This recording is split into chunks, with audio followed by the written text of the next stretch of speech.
Listen up if you're a U2 fan. There's a brand new book on the market. It's called U2 FAQ, or Frequently Asked Questions. And really, if there was anything you needed to know about U2, it is in this book. The book talks about the band, their closest friends, inspirations behind their album covers, even a breakdown of some of their opening acts on all of their tours.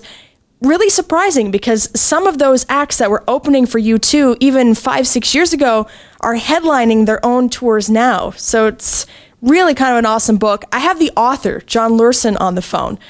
John, how's it going? It's going great. It's going great. It's a pleasure to talk to you, Julia. Thank you for your time. The book talks a lot about the band's inspiration, but it's really clear in reading it that they've also had a big influence on you. So what's your U2 story? Well, I discovered U2 in, I guess it was early 1982. A classmate of mine had actually introduced me to them through a cassette he had gotten from cousins who were from Ireland. And this was long before, they had any kind of substantial radio play.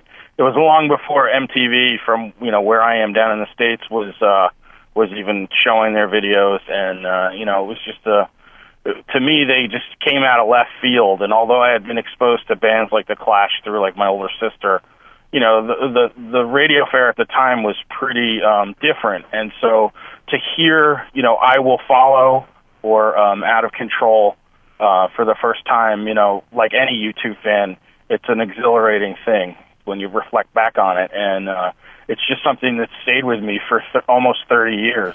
And the average fan may be able to claim that they know everything there is to know about U2, but there's a lot more than any average fan would know in this book. So can you take us through the research process, give us an idea of what went into finding out about the band's early days? Well, luckily, with the advent of the internet, it's not nearly as difficult as it probably would have been, say, 20 years ago to research a band. But it's still interesting. There's all these different places to look, including, fan pages where old interviews might be housed, or there's some interview archive sites that are subscription sites that I, found. And just by pulling things through library resources online, just a whole lot of information out there, plus all the books that have been written on U2 in the past.